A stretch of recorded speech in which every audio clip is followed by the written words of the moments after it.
Buenas tardes a todos, muchas gracias. Para mí es un placer poder estar aquí. Agradezco al doctor Alfaro, al doctor Herrera y a todo el comité organizador y a ustedes por permitirme platicar un poquito de lo que venimos haciendo ya prácticamente desde hace varios años. Empezamos este camino como residentes, interesarnos mucho en la utilidad del ultrasonido, y en aquel tiempo todavía había muchas terapias que se resistían. Después, como anestesiólogo, empecé a llevar un poquito lo de la ultrasonografía aplicada al quirófano, lejos de solamente los bloqueos neuroaxiales, sino también como herramienta para guiar mi manejo. Siempre les platico que cuando yo terminé la especialidad de anestesiología, yo dirigía la reanimación hídrica en base a un balance que se calculaba, pero no tenía yo la más remota idea de cuándo detenerme o cuándo avanzar. Y esa ha sido la respuesta que he tratado de resolver el ultrasonido y otras muchas técnicas de monitoreo hemodinámico. En la actualidad hemos ido avanzando y esta es una de las tantas herramientas que pueden utilizar. Les voy a dar un panorama general de lo que podemos aplicar en la paciente embarazada con, obviamente, las excepciones que su estado amerita. Si me pueden apagar un poquito la luz de acá enfrente, nada más para que se contraste bien la diapositiva.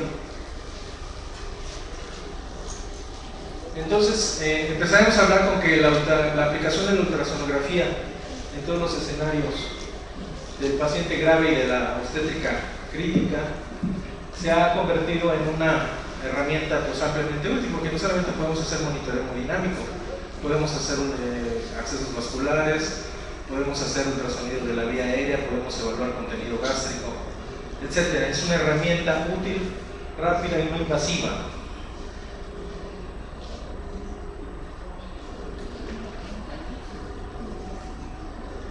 Y entonces tenemos que partir de lo básico, ¿no? ¿Qué es el monitoreo hemodinámico? Pues no es más que la evaluación activa de la función cardiovascular mediante el uso de biosensores o diversa tecnología que nos permite establecer un acercamiento hacia los conceptos fisiológicos o saber cuál es la condición de ese paciente. ¿Cuál es el objetivo que todos tenemos al hacer monitoreo hemodinámico? Pues mantener la microcirculación, ese es nuestro target. Y entonces tenemos que tener muchas herramientas para tratar de hacer eso, ¿no? Decía mi maestro, el doctor Raúl Carrillo, que si el agua destruye caminos, ¿no?, ¿qué no hará con los pulmones y los intestinos? Y entonces abrirle la llave, pues para muchos puede ser muy sencillo o risorio, pero realmente esto es lo que más mata a la gente. Yo creo que de lo que más hacemos en la unidad de cuidados intensivos es manejar líquidos, o sacarles agua o reponerles agua. Muchas de las complicaciones que suceden al interior del quirófano es por el uso excesivo de líquidos, y eso lo vemos en la unidad de cuidados intensivos. Entonces, de aquí la importancia pues de tratar de establecer pues un perfil que debe ser individualizado. El ultrasonido, al igual que los demás métodos de monitoreo, debe evaluarse de acuerdo a cada entidad o a cada paciente. No podemos encuadrarlo en guías y decir este paciente cabe en este cuadrito, este paciente en este, sino que tenemos que individualizar a partir del manejo de las diferentes herramientas con las que contamos. ¿Cuál es el objetivo? Pues lograr un equilibrio entre la reposición, es decir, no quedamos por debajo ni tampoco por encima, porque obviamente incrementamos la morbimortalidad. ¿Qué tenemos que tener en cuenta? Esta es una revisión de cambios hemodinámicos que les recomiendo consulten. Y en este cuadrito nos evalúa así de forma muy precisa todos los cambios que tenemos nosotros en la paciente obstétrica, antes del embarazo, durante el tercer trimestre, al final, en la labor y obviamente después del embarazo. De esto que nos importa mucho, el gasto cardíaco, que tiene un incremento, vean, del 27 al 50%, ¿no? Obviamente el volumen sistólico, que también se incrementa, la frecuencia cardíaca, ¿no? Esto lo vemos más en esta gráfica. Vean aquí, por ejemplo, los componentes de la sangre, cómo se van distribuyendo durante las semanas de gestación y obviamente cómo van cambiando, de tal forma que al final pues todo se prepara para estar aptos para esa pérdida que se da en el momento del parto o del nacimiento. Vean aquí cómo va cambiando, primero el gasto cardíaco, cómo se va elevando, no en porcentaje, en 48% más o menos a las 38 semanas, el volumen sistólico cómo se eleva al 27%, y obviamente la frecuencia cardíaca tiene una elevación del 16%. De tal manera que tenemos que seguir individualizando. Esto lo que nos dice es que podemos encontrarnos diferentes escenarios, porque aparte de estos cambios tenemos diversas patologías que nos van a impactar directamente en la actividad hemodinámica de la paciente embarazada.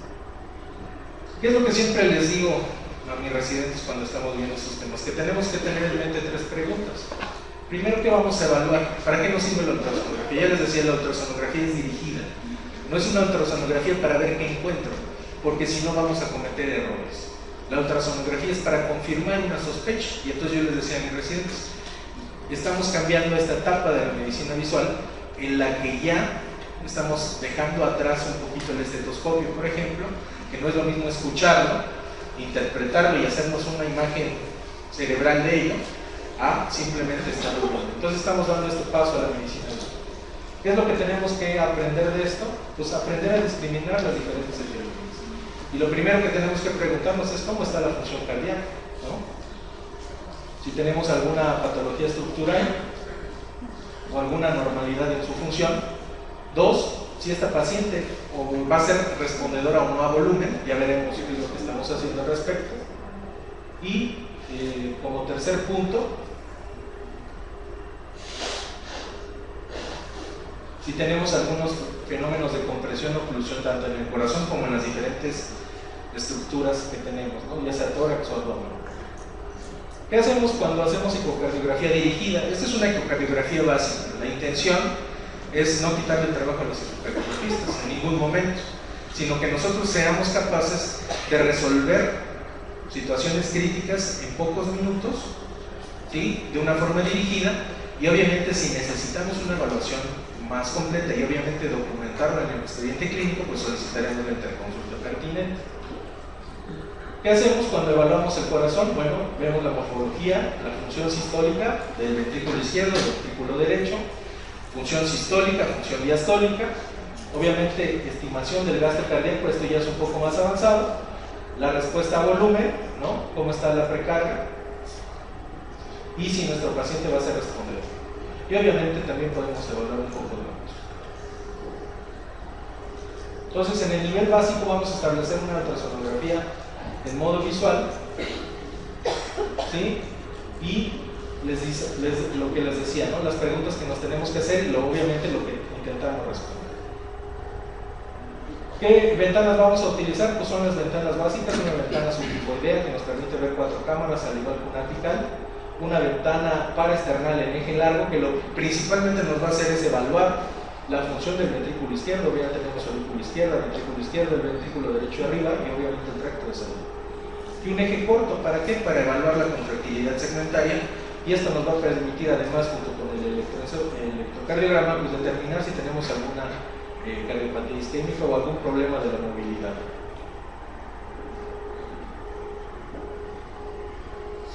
Vean, este es el corte, como se hace en una toma subtipoidea y lo que podemos ver.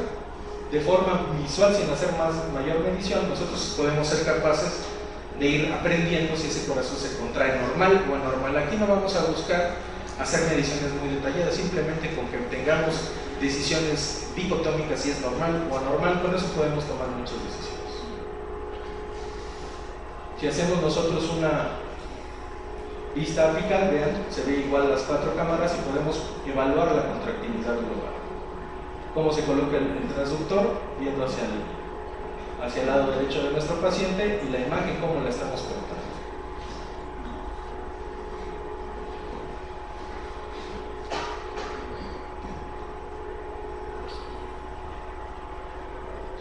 Esta es una visión paraesternal en eje largo. Lo que les decía, estamos cortando el corazón y estamos viendo principalmente cavidades isquiadas.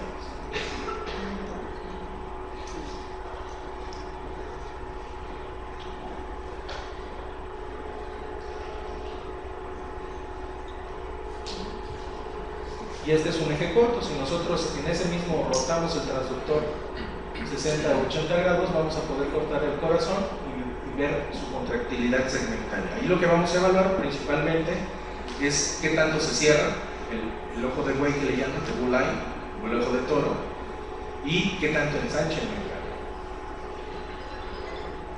Al principio ustedes querrán y dirán, bueno, esto necesita práctica. En cierta medida sí, pero lo que les digo, lo que tratamos de establecer es solamente si tenemos un corazón normal o anormal. ¿Qué es lo que hacemos de forma coordinada para resolver esas preguntas? Bueno, ver el corazón, observar la vena cava inferior y en el caso de la embarazada, observar la vena yugular interna.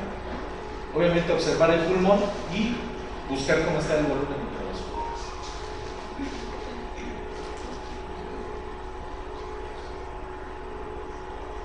¿Alguien le puede? Sí. Ahí en el clip. Vean, esta es una función normal, es un corazón que contrae de forma normal, estamos viendo ahí una vista subtifoidea. Aquí aparece el ventrículo izquierdo, el ventrículo derecho y no aparece de repente la aurícula izquierda, ¿no? Vean cómo se contrae de forma pues, prácticamente normal.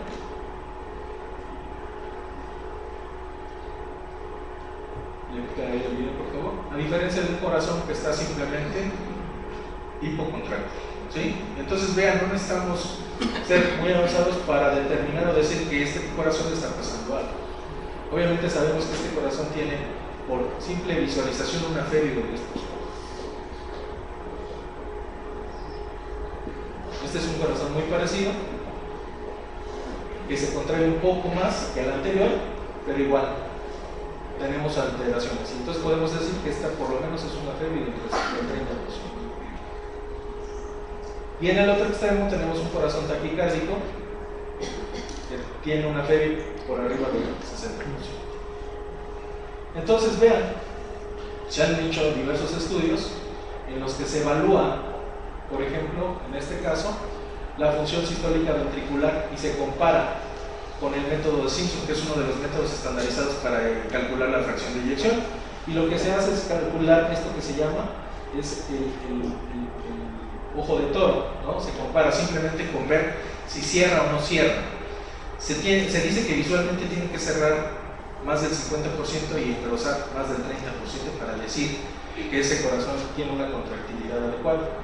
Y entonces vean, en este estudio se correlacionaron gasto cardíaco por método de Simpson contra el ojo de toro, ¿no? Por apreciación visual, y se hicieron correlaciones en 7 días consecutivos. Al final, vean, la correlación desde el punto 9, o sea, del 90%. Es decir, que si nosotros hacemos medicina visual sin hacer tantas mediciones, podemos acercarnos mucho al diagnóstico.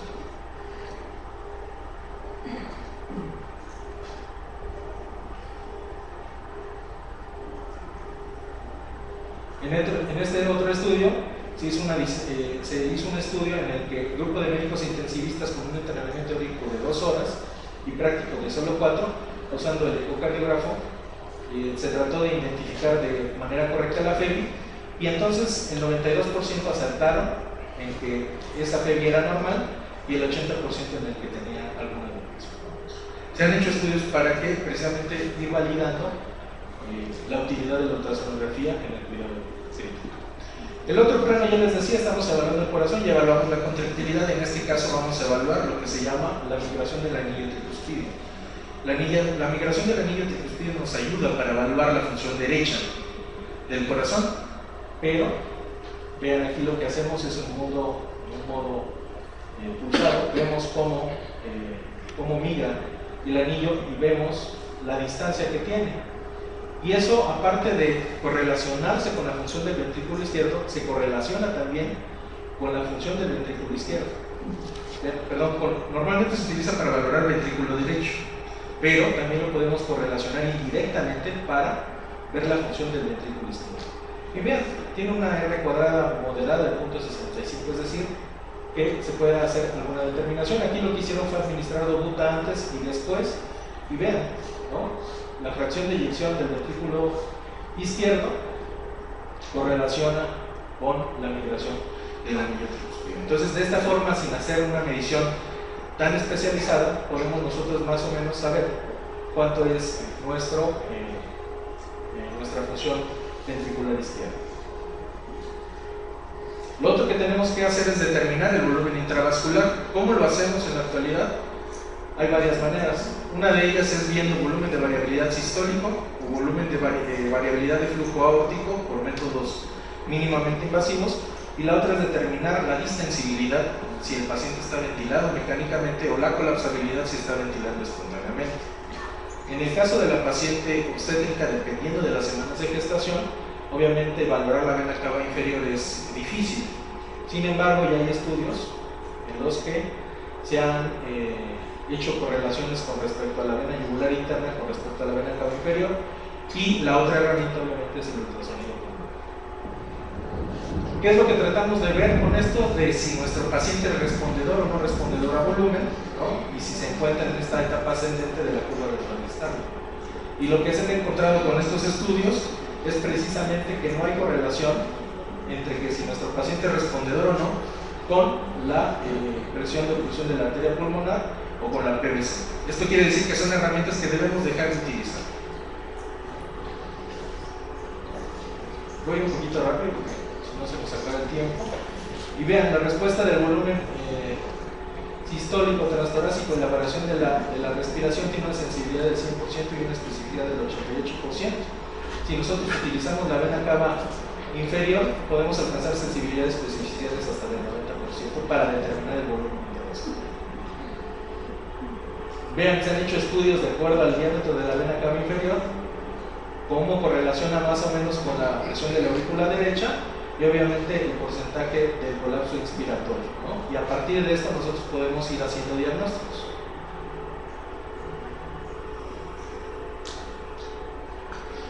Aquí como se hace la vena cava, aquí está la aurícula derecha, ¿no? Y se hace a 2 centímetros de la aurícula derecha, se toma en un modo M, un corte, y vemos si nuestro paciente, si colapsa a más del 50% o distiende menos del 18%, ese paciente le falta volumen. Ya les decía, ¿no? Uno de los subrogados de la vena cava inferior es la distensibilidad de la yugular interna. Acá les muestro, voy a avanzar un poquito. Acá les muestro este estudio que hicieron una correlación entre la yugular interna y la vena cava inferior. Y esto es como tomaron, ¿no? Son dos técnicas. Una en donde toman la diferencia entre el máximo y el mínimo del diámetro, entre el mínimo del diámetro, y la otra es que toman el máximo y el mínimo del diámetro entre la media de las dos mediciones. En uno el punto de Cox es esté mayor del 18% y en el otro es que esté del 12%. Y vean, cuando lo correlacionan con la vena cava inferior, ¿no? Existe una correlación usando la primera técnica con punto de corte de 18% de 72 y utilizando punto de corte de 12% de 75. Entonces esto es perfectamente aplicable a la paciente obstétrica. Les recuerdo nuevamente que el ultrasonido es solamente una herramienta, no quiere decir que únicamente vamos a hacer diagnóstico con esto. Vamos a utilizar todo lo que tengamos a nuestra mano y si lo vamos complementando, vamos a tener un mejor diagnóstico. Otra cuestión que nos ayuda mucho en la paciente obstétrica es el ultrasonido pulmonar, que es sumamente sencillo. El ultrasonido pulmonar solamente hay que poner un transductor lineal, ¿sí? Y vamos a ver signos. El primero de ellos es que vamos a ver una línea pleural y vamos a ver el signo o líneas A, que son líneas horizontales. Y si le ponemos un modo M, vamos a ver el signo de la playa. Vamos a ver aquí que tenemos el horizonte, ¿no? La arenita y obviamente el resto, ¿no? El otro dato muy característico es el patrón B. Vean cómo cambia de líneas horizontales a colas de cometa, que surgen a partir de la línea pleural. Ya se le conoce simplemente como líneas B.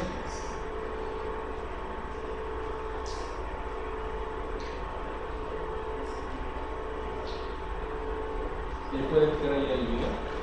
Aquí lo que tenemos que evaluar es cómo se mueve, cómo se presenta el sliding pleural. Si nosotros tenemos ausencia de esto y tenemos un patrón A de líneas horizontales, lo que tenemos que pensar es que esa paciente puede estar pulsando con un neumotórax.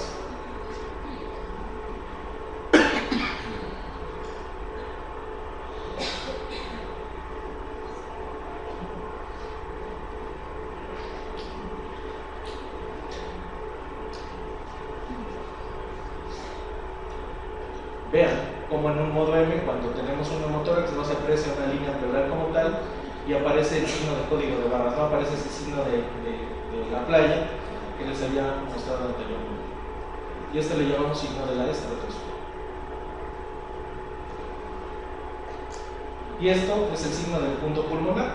¿Qué quiere decir? Que se acerca el pulmón y aparece el signo de la playa, ¿sí? Y se aleja y aparece código de barras. Esto también podría ser indicativo en cierto momento de neumotórax. Vean cómo cuando se acerca se compone y cuando se aleja se aprecia el signo de la estratosfera. Esto se llama punto pulmonar.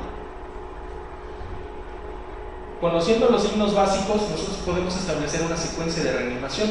Ya vimos que solamente hay dos signos de modo B, que es el signo de líneas A y de líneas B, si son horizontales o son verticales, y si tenemos estratosfera o signo de la playa. A partir de esto se creó el protocolo FOLS. ¿Para qué nos sirve el protocolo FOLS? Pues vean, podemos distinguir de los diferentes escenarios de choque, si es obstructivo por algún neumotórax, cuando tenemos un ultrasonido con líneas A, ¿sí? O un tromboembolismo pulmonar, o bien si el perfil es un patrón B, podemos pensar en un choque cardiogénico. ¿Qué hacemos? Si nosotros no tenemos otra forma de guiar nuestra reanimación y empezamos y tenemos un ultrasonido cerca, empezamos nuestra reanimación y hacemos un ultrasonido. Si el ultrasonido tiene un patrón A, vamos precargando a nuestra paciente y vamos vigilando. Si ese patrón empieza a cambiar por líneas de cometa, quiere decir que ese pulmón se está congestionando. Y eso es mucho más sensible y específico que una placa de tórax. Y entonces en ese momento nosotros tenemos que reevaluar y cambiar nuestra estrategia. Y además eso nos habla de que la paciente no va a ser respondedora ya. Pero por el otro lado, si tenemos mejoría y no aparecen líneas B, y entonces estamos hablando más bien de un perfil de choque hipovolémico, o si de entrada ya tenemos un perfil B y la paciente en el entorno tenemos sospecha de sepsis, bueno, podemos pensar que es un pulmón inflamado.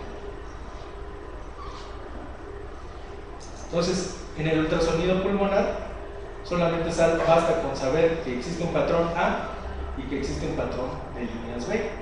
Si hay un cambio de esto a esto y no lo existía previamente, eso habla más de una función cardíaca inadecuada. Entonces, con el simple ultrasonido podemos hacer.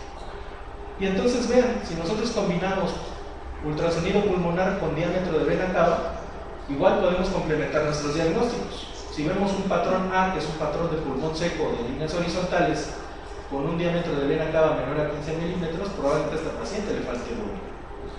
Si tenemos un diámetro de la vena cava inferior de entre 15 y 25, o sea, está distendida, y está el pulmón seco, probablemente estemos hablando de una embolia pulmonar.